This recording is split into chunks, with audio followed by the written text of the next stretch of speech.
ഈശംശായിക്ക് സ്തുതിയായിരിക്കട്ടെ. ആത്മീയഭോജ്യത്തിൽ ഇന്ന് നാം വിചിന്തനം ചെയ്യുന്ന വിഷയം നികൃഷ്ടമോ നിനക്കിഷ്ടം. നമുക്ക് പലതരത്തിലുള്ള ഇഷ്ടങ്ങളുണ്ടാകാം.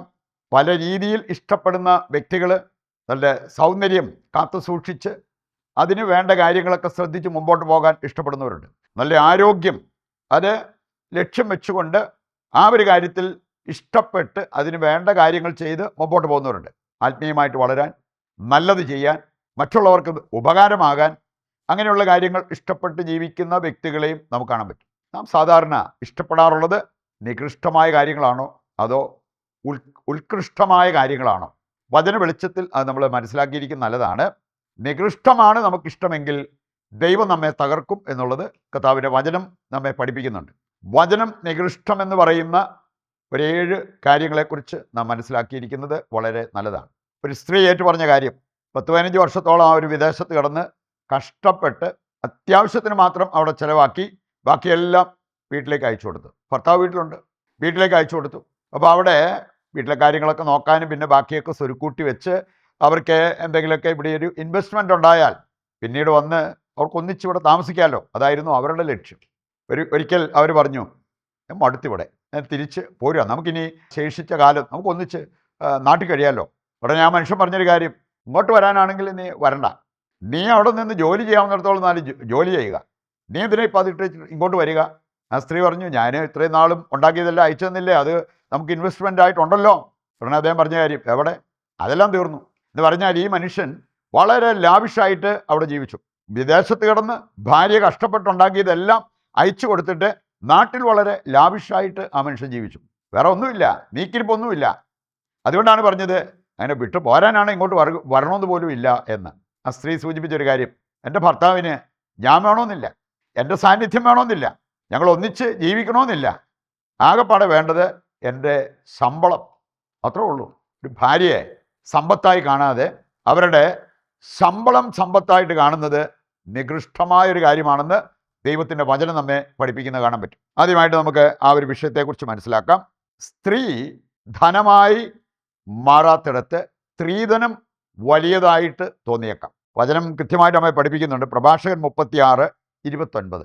പ്രഭാഷകൻ 36:29 പഠിപ്പിക്കുന്നത് ഇങ്ങനെയാണ്: പുരുഷൻ്റെ ഏറ്റവും വലിയ സമ്പത്ത് അവൻ്റെ ഭാര്യ സമ്പത്തായിട്ട് കാണണം. അതല്ലാതെ ഭാര്യ കൊണ്ടുവന്നത്, ഭാര്യ വാങ്ങിക്കുന്ന ശമ്പളം, അങ്ങനെയുള്ള കാര്യങ്ങൾ സമ്പത്തായിട്ട് കാണുന്നതിനേക്കാൾ ആ വ്യക്തിയെ, എൻ്റെ ജീവിത പങ്കാളി, എൻ്റെ സഖി, അവളാണ് എൻ്റെ സമ്പത്ത്, അങ്ങനെ പറയാൻ പറ്റാതെ പോകുന്ന വ്യക്തികൾക്കാണ് സ്ത്രീധനത്തിൽ ഒരു കണ്ണ് നട്ട് ജീവിക്കുന്ന അവസ്ഥ ഉണ്ടാവുക. അത് നികൃഷ്ടമായൊരു കാര്യമാണെന്ന് കർത്താവിൻ്റെ വചനം നമ്മെ പഠിപ്പിക്കുന്നുണ്ട്. നമുക്ക് ദൈവത്തെ വിലമതിക്കുന്ന വ്യക്തികളാകാം, മനുഷ്യരെ മാനിച്ച് ജീവിക്കുന്ന വ്യക്തികളുമാകാം. നമുക്ക് ഏറ്റവും ആവശ്യമായിട്ടുള്ള ഒരു കാര്യം ദൈവത്തെ വിലമതിക്കുന്നവരായിട്ട് മാറണം. ഇനി ദൈവത്തെ വിലമതിക്കുന്നവരുടെ ഒരു പ്രത്യേകത, അവർ മനുഷ്യരെ വിലമതിക്കും. അവർ മുഖാന്തരം നമുക്കുണ്ടാകാവുന്ന നേട്ടത്തെക്കുറിച്ച്, ലാഭത്തെക്കുറിച്ച് മാത്രമല്ല നാം ചിന്തിക്കുക, ഒരു വ്യക്തിയെ വിലമതിക്കാനുള്ള ആ ഒരു അവസ്ഥ നമുക്കുണ്ടാവും. നമ്മൾ ചിലപ്പോൾ ഈ വ്യക്തികളെ വിലമതിക്കാതിരുന്നാൽ നമ്മുടെ അവസ്ഥ ചിലപ്പോൾ മൃഗങ്ങളുടെ ലെവലിനേക്കാൾ താഴേക്ക് പോകാം. ദൈവം മനുഷ്യനെ സൃഷ്ടിച്ചത് ഉന്നതമായ ഒരു സ്ഥാനത്താണ്, ഉന്നതമായ ഒരു സ്ഥാനം നൽകിയാണ്. മൃഗങ്ങളുടെ സ്ഥാനം എന്ന് പറഞ്ഞാൽ അതിനേക്കാളൊക്കെ വളരെ ലോ ആ, താഴെ കിടക്കുന്ന. പക്ഷേ ചിലപ്പോൾ മൃഗങ്ങൾ കാണിക്കുന്ന കരുതൽ, മൃഗങ്ങൾ കാണിക്കുന്ന നന്ദി, അങ്ങനെയുള്ള കാര്യങ്ങൾ പോലും കാണിക്കാത്ത മനുഷ്യരെ കാണാൻ പറ്റും. അവർ മൃഗങ്ങളെക്കാൾ കിടകെട്ട ഒരു ജീവിതം, അതിനേക്കാൾ താഴ്ന്ന ഒരു ലെവലിലേക്ക് അധപ്പതിച്ചു എന്നുള്ളതാണ് അത് സൂചിപ്പിക്കുന്നത്. 2 പത്രോസ് 2-ാം അധ്യായം 12-ാമത്തെ വചനം എടുത്താൽ അവിടെ പറഞ്ഞിട്ടുണ്ട്, മൃഗതുല്യം ജീവിക്കുന്ന മനുഷ്യരെക്കുറിച്ച്. അവരെ നയിച്ചുകൊണ്ടിരിക്കുന്നത് സഹജവാസന, അതല്ലാതെ ആധ്യാത്മികതയോ അവരുടെ ഉള്ളിൽ പരിശുദ്ധാത്മാവ് പ്രവർത്തിക്കുന്ന ഒന്നുമല്ല. സഹജവാസന, തിന്നണമെന്ന് തോന്നുമ്പോൾ തിന്നുക, കിടക്കണമെന്ന് തോന്നുമ്പോൾ കിടക്കുക, അങ്ങനെ സുഖം വേണമെന്ന് തോന്നുമ്പോൾ അതിൻ്റെ പുറകെ പോവുക. സഹജവാസനയാൽ നയിക്കപ്പെടുന്ന മൃഗതുല്യം ജീവിക്കുന്നവർ, അവരുടെ അന്ത്യം എങ്ങനെയായിരിക്കും? മൃഗങ്ങളെപ്പോലെ എന്നാണ് വചനത്തിൽ പറഞ്ഞിരിക്കുന്നത്. അപ്പം അതല്ല, ദൈവമക്കളായി നമ്മളിൽ നിന്നും ദൈവം പ്രതീക്ഷിക്കുന്നത് നമുക്ക് ദൈവത്തെ വിലമതിക്കാനും ഒപ്പം മനുഷ്യരെ വിലമതിക്കാൻ സാധിക്കണം. അത് വളരെ ആവശ്യമായിട്ടുള്ള ഒരു കാര്യമാണ്. രണ്ടാമതായിട്ട് നമ്മൾ കാണുന്നത് ആ ഒരു 7 കാര്യങ്ങൾ നികൃഷ്ടമെന്ന് വചനം പഠിപ്പിക്കുന്നവ. മനുഷ്യർ ചിലപ്പോൾ ഉത്കൃഷ്ടമായിട്ട് അതിനെ കണ്ടേക്കാം, പക്ഷെ ദൈവമക്കൾ ദൈവം ഉത്കൃഷ്ടമായി കാണുന്നതിനെ ഉത്കൃഷ്ടമായി കാണണം, നികൃഷ്ടമായി കാണുന്നവയെ നികൃഷ്ടമായി കാണണം. ലൂക്ക 16-ാം അധ്യായത്തിൻ്റെ 15-ാമത്തെ വചനം എടുക്കുമ്പോൾ അവിടെ പറഞ്ഞിട്ടുണ്ട്, മനുഷ്യർക്ക് ഉത്കൃഷ്ടമായി തോന്നുന്നവ ദൈവത്തിന് നികൃഷ്ടമായിരിക്കാം. നമ്മൾ ദൈവം എങ്ങനെ കാണുന്നു എന്നതാണ് നാം മാനിക്കേണ്ടത്. ഒന്നാമത്തെ കാര്യം 1 മക്കബായർ 1:49 അവിടെ പറഞ്ഞിട്ടുണ്ട്, അവിശുദ്ധവും മലിനവുമായ കാര്യങ്ങൾ ചെയ്യുന്നവർ, ഭോഗാസക്തി പോലത്തെ ചില കാര്യങ്ങൾ, അത് ഭയങ്കരമായിട്ടുള്ളൊരു കറയായിട്ട് നമ്മുടെ ജീവിതത്തിൽ മാറാം എന്ന് എസെക്കിയേൽ 24:13 വായിച്ചാൽ കാണാൻ പറ്റും. ഇങ്ങനെയുള്ള കാര്യങ്ങൾക്ക് ജീവിതം സമർപ്പിക്കുന്നവർ നികൃഷ്ടരാണ് എന്ന് വചനം പറയുക. നാഹും 1:14 വിഗ്രഹാരാധന നികൃഷ്ടമായ ഒരു പ്രവൃത്തി എന്നാണ് അവിടെ പറഞ്ഞിരിക്കുന്നത്.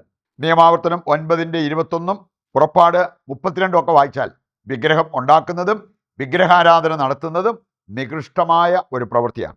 മൂന്നാമത്തെ കാര്യം ലേവ്യരുടെ പുസ്തകം 20:17 വായിച്ചാൽ കാണാൻ പറ്റും. സ്വസഹോദരിയെ പ്രാപിക്കുന്നതും അവളുടെ നഗ്നത ദർശിക്കുന്നതും നികൃഷ്ടമായ ഒരു പ്രവൃത്തിയാണ്. 2 മക്കബായർ 7:34 മുതൽ വായിക്കുമ്പോൾ മറ്റൊരു കാര്യം അവിടെ പറഞ്ഞിട്ടുണ്ട്, ഗർവോടെ ഞെളിഞ്ഞു നടക്കുന്നത് നികൃഷ്ടമായ ഒരു കാര്യമായിട്ട് വചനം നമ്മെ ഓർമ്മിപ്പിക്കുകയാണ്. അതുപോലെ ജ്ഞാനം 15:18 എടുത്താൽ നികൃഷ്ട ജന്തുക്കളെ ആരാധിക്കുന്നത്, ദൈവമായി കണ്ട് ആരാധിക്കുന്നത്, അത് നികൃഷ്ട പ്രവൃത്തിയാണ്. ജ്ഞാനം 16:1 മുതൽ വായിക്കുമ്പോൾ അവിടെ പറഞ്ഞിട്ടുണ്ട്, മൃഗാരാധന നടത്തിയവർക്ക് ആ മൃഗങ്ങളിലൂടെ തന്നെ ശിക്ഷ ലഭിച്ചു എന്നുള്ളത്.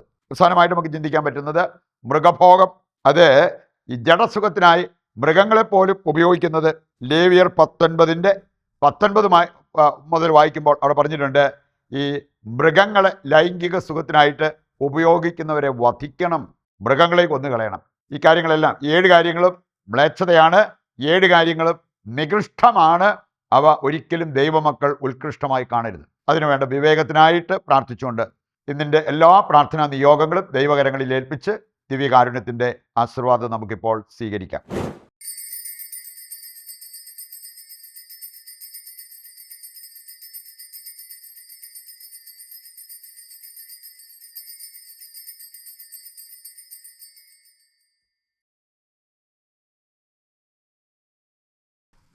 പരിശുദ്ധ പരമ ദിവ്യകാരുണ്യത്തിന് എന്നേരവും ആരാധനയും സ്തുതിയും പുകഴ്ചയും ഉണ്ടായിരിക്കട്ടെ.